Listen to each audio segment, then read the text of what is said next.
everyone, welcome to my channel. I am Khushi and you are watching Khushi Interacts.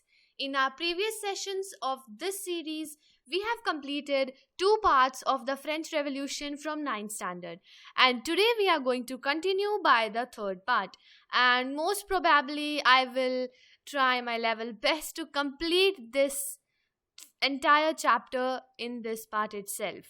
Okay, so without wasting any time, let's get started with the video. This is the 3rd part and we will complete our chapter in this one. Okay, so in the previous parts we have completed up to when Louis XVI, the king, was sentenced to death by the common people. Okay, and Jacobin Club also we have discussed very briefly, very intensively. So now we will move forward. I'm taking the yellow color. Okay, let's start. Okay, this we have read already, that on 21st of January 1793 he was executed publicly at a place de la Concorde. Okay, now we will discuss reign of terror. You see, Louis XVI king था जो, उसको already लोगों ने मार दिया था. ठीक है, उनका एक डिवाइस था, उससे उन्होंने इंस्ट्रूमेंट था जो कि किसी ने बनाया था, उससे उन्होंने मार दिया था. लेकिन अब उनका नया सिस्टम क्या होने वाला था? नया सिस्टम ये होने वाला था कि अब वो खुद अपने लीडर को इलेक्ट करेंगे, जो भी उन्होंने सिस्टम डिसाइड किया है. और उस सिस्टम से उन्होंने जिस भी लीडर को इलेक्ट किया, जिसके बारे में अभी हम पढ़ने वाले हैं, वो लीडर भी अच्छा नहीं निकला. अब आप यही देखें ना, फ्रांस की किस्मत कितनी बुरी होती जा रही है. ऑलरेडी उनके पास ऐसा रूलर था जो कि लुई 16 था, उससे पीछा छूटा, तो अब उनके पास कौन आ गया? अब उनके पास आ गया रॉबर्टस्पिरे.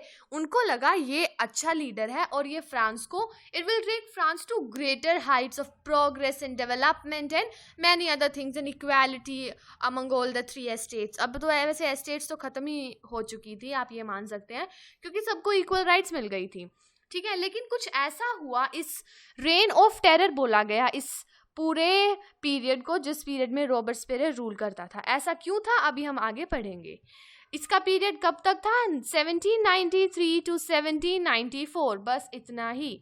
रॉबर्टस्पिरे followed a policy of severe control and punishment. अब जब ये रूलर था ना, ये रॉबर्टस्पिरे, ये ना बहुत ही ज़्यादा क्रूअल साबित हुआ. ये अपने आप को ही सबसे बड़ा मानता था और हमेशा ये सीवियर कंट्रोल रखता था अपनी सारी जनता के ऊपर, और उन्हें बहुत ज़्यादा पनिश करता था अगर वो उसके अगेंस्ट जाने की कोशिश भी करते थे. All those whom he saw as being enemies of the republic were arrested, imprisoned and then tried. अब उसको जो भी लगता था कि जो उसके दुश्मन है या फिर रिपब्लिक के दुश्मन है, वो उन्हें या तो अरेस्ट करता था, जेल में डाल देता था, या फिर मार ही देता था. They were sentenced to death. If the court found them guilty, they were guillotined. अब ये जो डिवाइस था, ये इसके बारे में हम आगे पढ़ेंगे. ये देखिए, इसकी बहुत ही अच्छी रिप्रेजेंटेशन दी गई है इस पिक्चर में. ये कैसा डिवाइस है, देखो यहाँ पे ब्लेड्स हैं, यहाँ पे इसको लिटाया गया है. इसको अगर आप नीचे पुल करोगे तो यहाँ पे देखो स्ट्रिंग है, अगर ये इसे छोड़ेगा तो ये नीचे आएगा और इसका सर धड़ से अलग हो जाएगा. देखो यहाँ पे जैसे दिखाया गया है. ठीक है, The guillotine is a device consisting of 2 poles and a blade with which a person is beheaded. It was named after Dr. Guillotine who invented it. ठीक है, एक डॉक्टर गुलिटिन ने इसे इन्वेंट किया था, इसलिए इस डिवाइस का नाम भी यही था. अब हम पढ़ते हैं रेन ऑफ टेरर के बारे में. Laws placing a maximum ceiling of wages and prices. Reign of terror में क्या हुआ, कुछ लॉज ऐसे बनाए गए जो नॉर्मल वेजेस थी और जो प्राइजेस थे ना, वो बढ़ते ही जा रहे थे. Meat and bread were ration, peasants were forced to sell at fixed price fixed. अब जो भी गवर्नमेंट ने प्राइस फिक्स किया था, उनको, जो नॉर्मल पीपल थे, उनको पेजेंट्स थे, उनको फोर्स किया जाता था कि अब है ना, आपको इसी प्राइस में अपने मीट ब्रेड जो भी आप बनाते हो, उसे आपको इसी प्राइस में सेल करना पड़ेगा, फिक्स प्राइस है.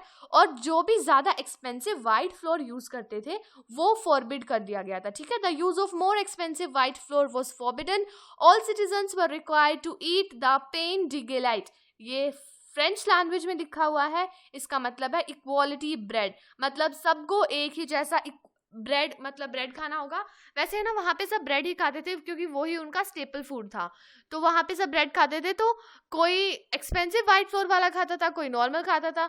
तो रॉबर्ट स्पिरी ने क्या किया, उसने लॉ इम्पोज किया और उसने बोला कि सब है ना इक्वालिटी ब्रेड खाएंगे, सब इक्वल खाएंगे.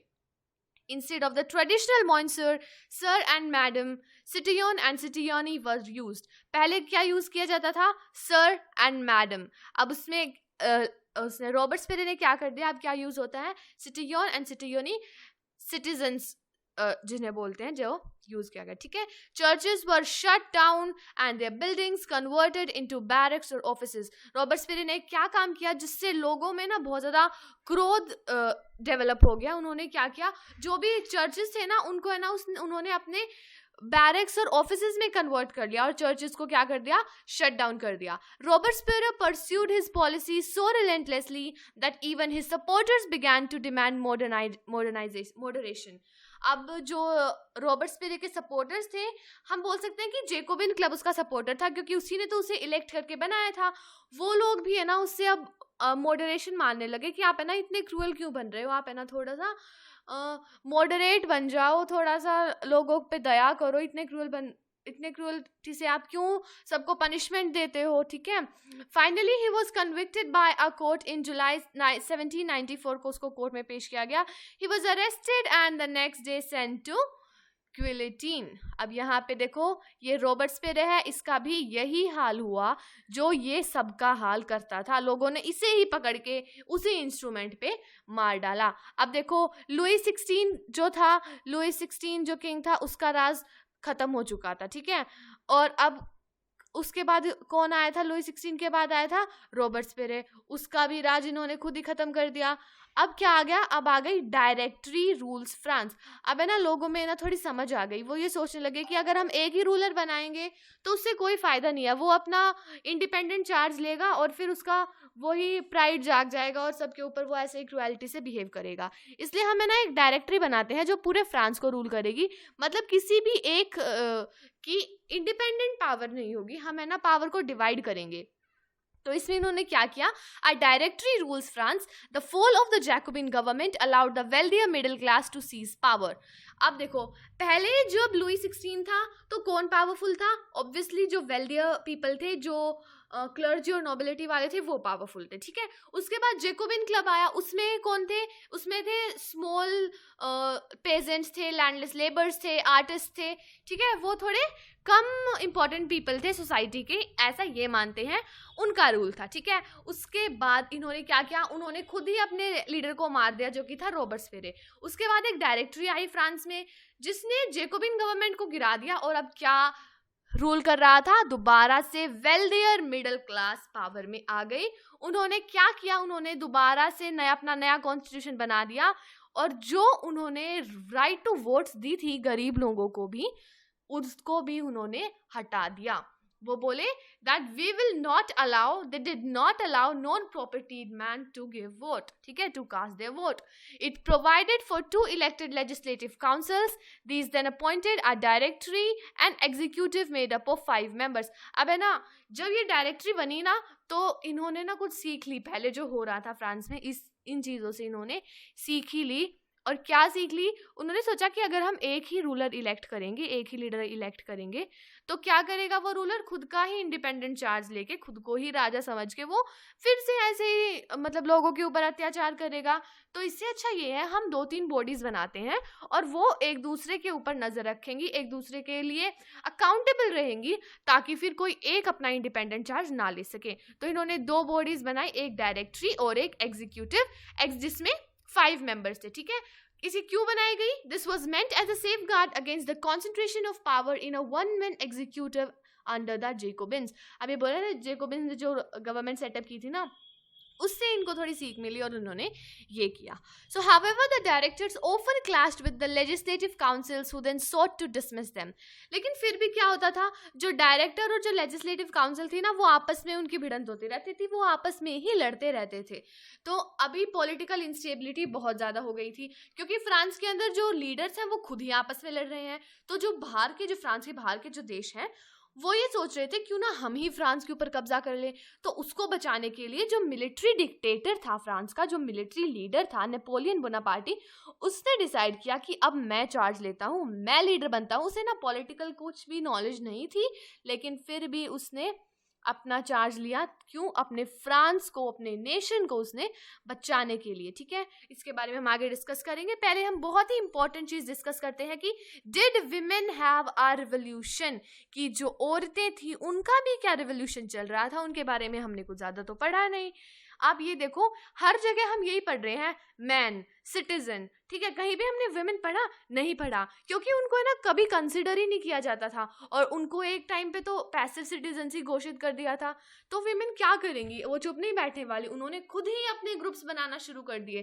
From the very beginning women were active participants in the events. Most women of the third estate had to work for a living.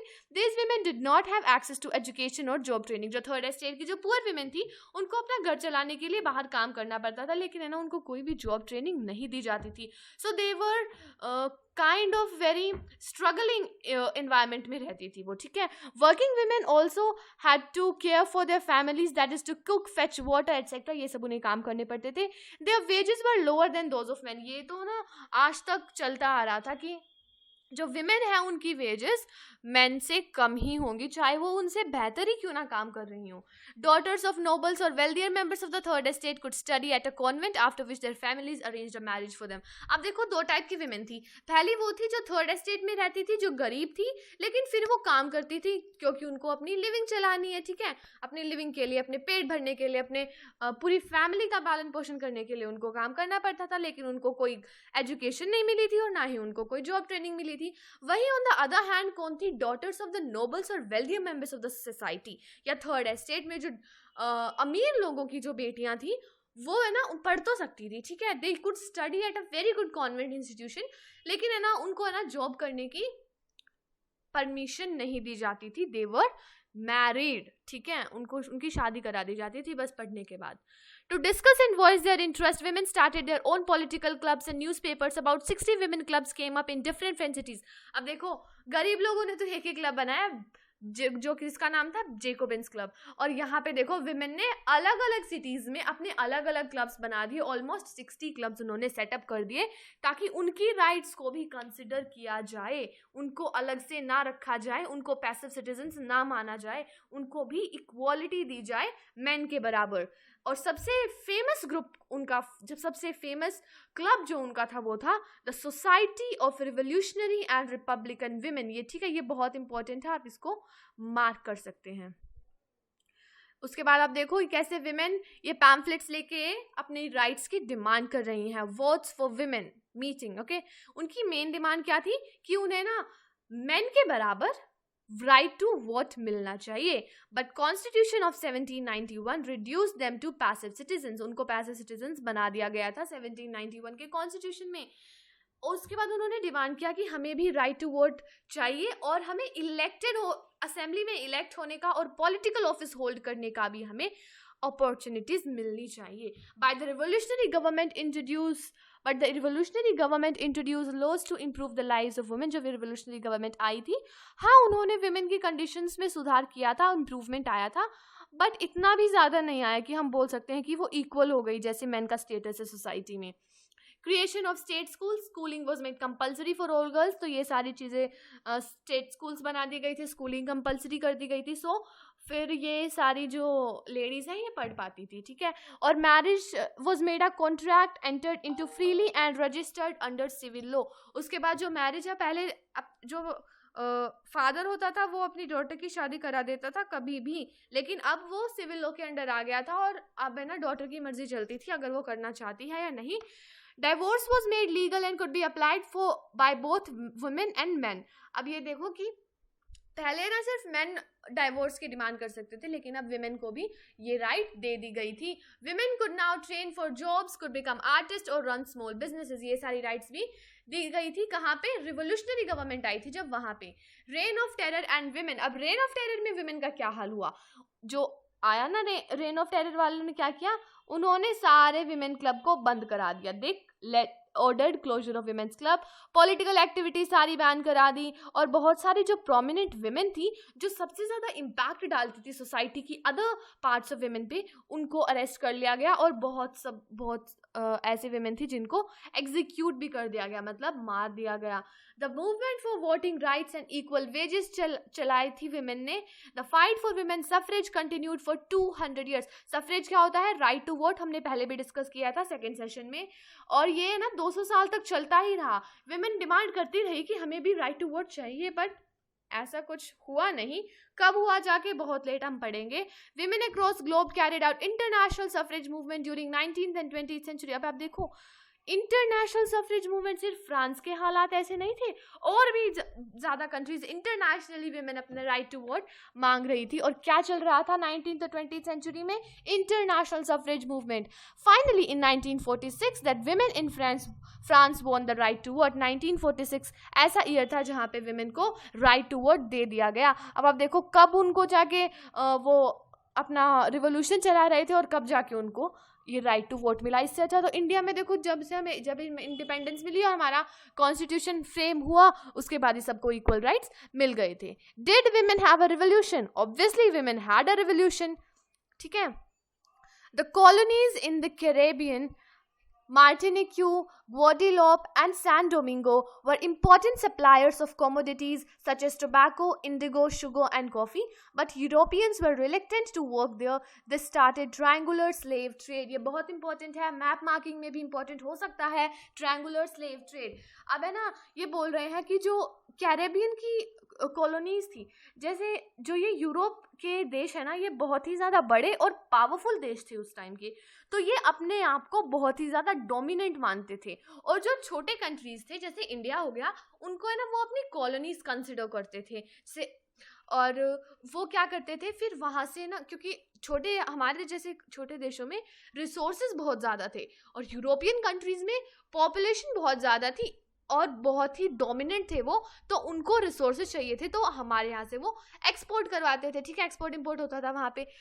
और फिर क्या हुआ, जैसे ये कमोडिटीज थी टोबैको, इंडिगो, शुगर, कॉफ़ी, और यूरोपियंस को वहाँ पे काम करने के लिए स्लेव्स चाहिए थे, ठीक है। तो ट्रायंगुलर स्लेव ट्रेड कैसे स्टार्ट हुई? तो North America, Europe, South America, Caribbean, West Africa, ये आप मार्किंग देख सकते हैं यहाँ पे। देखो क्योंकि इसकी शेप ही ट्रायंगल के रूप में जा रही है, इसलिए इसका नाम ही ट्रायंगुलर स्लेव ट्रेड पड़ गया। कब शुरू हुई थी? 17th सेंचुरी में, between Europe, Africa and America. देखो ये तीन है, यूरोप, अफ्रीका, अमेरिका, इनको आप तीन वर्टिसेस मान सकते हो ट्रायंगल के, यूरोप, अफ्रीका, अमेरिका। ऑब्जेक्टिव क्या था? To meet the growing demand of labour of European plantation owners. अब यूरोप में ना बहुत ज़्यादा प्लांटेशन बढ़ रही थी, तो उनको क्या चाहिए थे? उनको वर्कर्स चाहिए थे, उनको लेबर चाहिए था। तो वो कहाँ से लाते? वो दूसरे कंट्रीज से जाके उनको उठा के ले आते थे, मोस्टली अफ्रीका से लाते थे, वो साउथ अफ्रीका से। आप देखो यहाँ पे ये लोग हैं, इनको कैसे बांध के लॉन्ग वॉयजेस पे ले जाया जाता था। जैसे लॉन्ग वॉयज मतलब आप बोल सकते हो 2-3 महीने की शिप जर्नी होती है, जो वहाँ पे ले जाया जाता था, और जहाँ पे भी इनकी ज़रूरत होती थी वहाँ पे ले जाके उनको बेचा जाता था। देखो इनकी कंडीशन कैसी बना दी थी उन्होंने, वो बहुत ही ज़्यादा इनजस्टिस करते थे इन लोगों के साथ। From the ports of Bordeaux and Nantes to the African coast, branded and shackled, slaves were packed tightly into ships for 3 months long voyage. इनको 3-3 महीने के लॉन्ग वॉयज पे ले जाया जाता था, और फिर क्या किया जाता था? They were sold to European plantation owners. Europe के मतलब इंसानों को ये कॉमोडिटी की तरह बेच रहे हैं। जैसे वो जाएंगे किसी प्लांटेशन ओनर के पास, आपको कितने स्लेव चाहिए? 200 चाहिए, ये लो खरीद लो। इस तरीके से वो चल रही थी, स्लेव ट्रेड चल रही थी वहां पे। Exploitation of slave labor made it possible to meet the growing demand in European markets. अब जो यूरोपियन मार्केट्स थे ना, वो बहुत ही ज़्यादा फ्लरिश करने लगे, बहुत ही ज़्यादा ग्रोथ होने लगी वहाँ पे। क्यों? क्योंकि वहाँ पे स्लेव्स की तो कमी थी नहीं। The National Assembly held debates upon whether the rights of the man should be extended to slaves or not, but never passed any law, fearing opposition from businessmen. अब ये बोल रहे हैं कि जो नेशनल असेंबली थी ना, वहाँ पे बहुत सारी बातें होती रहती थी, सिर्फ बातें ही होती थी, पर डिबेट्स होती थी। वो ये सोचते थे इस बात पे कि जो राइट टू वोट है क्या वो स्लेव्स को भी मिलनी चाहिए, राइट टू वोट नहीं सॉरी, जो भी सारी राइट्स ऑफ मैन है, जो हमने बहुत सारी राइट्स ऑफ मैन डिस्कस करी थी, जैसे राइट ऑफ लाइफ और freedom of speech, freedom of opinion, ये सारी चीज़ें उनको मिलनी चाहिए या नहीं? ऑब्वियसली मिलनी तो चाहिए कि क्योंकि वो भी तो ह्यूमन बीइंग्स हैं, उनको भी मिलनी चाहिए। लेकिन वो ना डरते थे, नेशनल असेंबली डरती थी कि अगर हमने इनकी स्लेवरी को भी हमने अबॉलिश कर दिया तो जो बिजनेसमैन है ना बड़े बड़े, वो हमसे दुश्मनी मोल ले लेंगे, फिर वो अपोज करेंगे, तो वो अपोजिशन फियर करते थे। Finally the convention freed all slaves in the French overseas possession in 1794 में जो कन्वेंशन हुआ था वहां पे इन्होंने क्या किया, स्लेव्स को फ्री कर दिया। 10 साल बाद जब नेपोलियन बोनापार्टी आया उसने दोबारा स्लेवरी इंट्रोड्यूस कर दी। भाई क्या चल रहा है ये फ्रांस में, पहले जाता है फिर आता है दोबारा आ जाता है। तो नेपोलियन ने दोबारा से स्लेवरी इंट्रोड्यूस कर दी। उसने है ना फ्रीडम को ना मिस इंटरप्रेट कर लिया, मतलब गलत तरीके से समझ लिया। वो बोला कि बिजनेसमैन है जो, उनको तो फ्रीडम है, वो कहीं से भी अपने लेबर से उनको ला सकते हैं, हम उनको क्यों रोके। लेकिन उसने है ना फिर अफ्रीकन लोगों के बारे में नहीं सोचा, अफ्रीकन निग्रोज, ये जो निग्रोज वर्ड है ना, ये एक स्लट वर्ड है, मतलब गाली की तरह यूज होता है। तो you can not use this in a daily life, और आपको करना भी नहीं चाहिए। अफ्रीकन पीपल के लिए यूज किया जाता था ये टू डिस्क्राइब देम, ठीक है। Slavery was finally abolished in the French colonies इन 1848 में, फिर ये स्लेवरी थी जो एंटायरली अबोलिश हो गई थी। डू यू नो, आपको पता है निग्रोज एक टर्म है जो indigenous people of Africa, South Africa of the Sahara के लिए यूज की जाती है। It is a derogatory term, not in common use any longer, आपको करना भी नहीं चाहिए। इमेंसिपेशन मतलब द एक्ट ऑफ फ्रीइंग, ये आपकी बुक में आपको वर्ड मिलेगा, अगर आपको समझना है इसलिए यहाँ पे मेंशन कर दिया मैंने कि इमेंसिपेशन होता है द एक्ट ऑफ फ्रीइंग, मतलब फ्री हो जाना, मतलब एक तरीके से किसी का उत्थान हो जाना, ठीक है, एकदम से वो फ्री हो चुका हर चीजों से। The revolution and the everyday life, सिर्फ आप ये नहीं बोल सकते कि कुछ मेन इवेंट्स पे ही रेवोल्यूशन चल रहा है, एवरीडे लाइफ में भी रेवोल्यूशन चलता था। कैसे? The years following 1789 in France so many such changes in the life of men, women and children. The revolutionary governments took it upon themselves to pass laws that would translate the ideals of liberty and equality into everyday practices.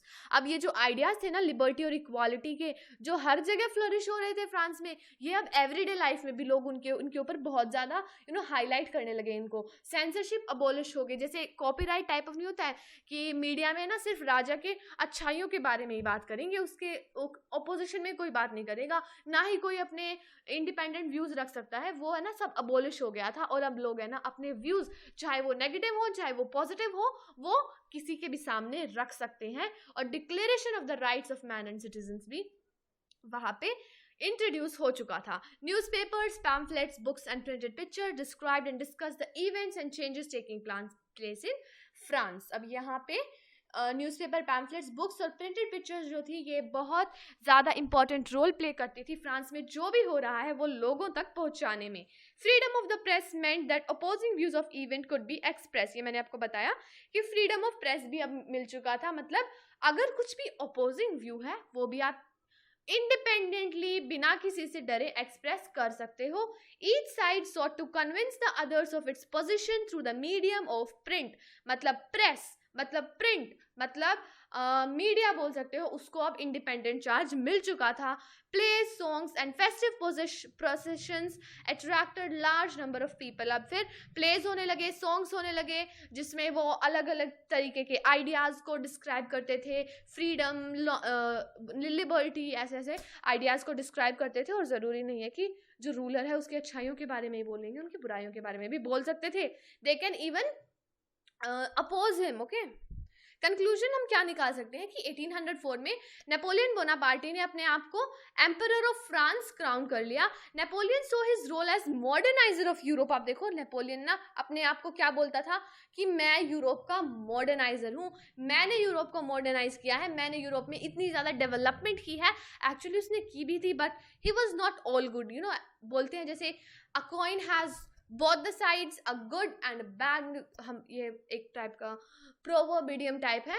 तो So we can say he introduced many laws such as the protection of private property and a uniform system of weights and measures provided by the decimal system. बहुत सारी अच्छी चीजें भी करी थी उसने, but we cannot sidetrack the negative impacts of him as well. Okay.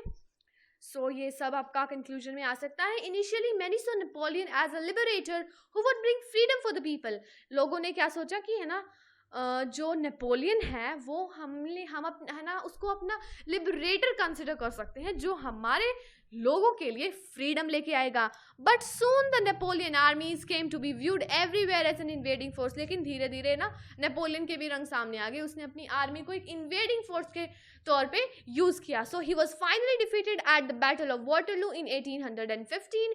ये important है, बट आपके 10th क्लास में आप इसको और भी ज्यादा डिटेल में पढ़ोगे कि नेपोलियन बोनापार्टी को बैटल ऑफ वाटरलू में कैसे डिफीट कर दिया गया था.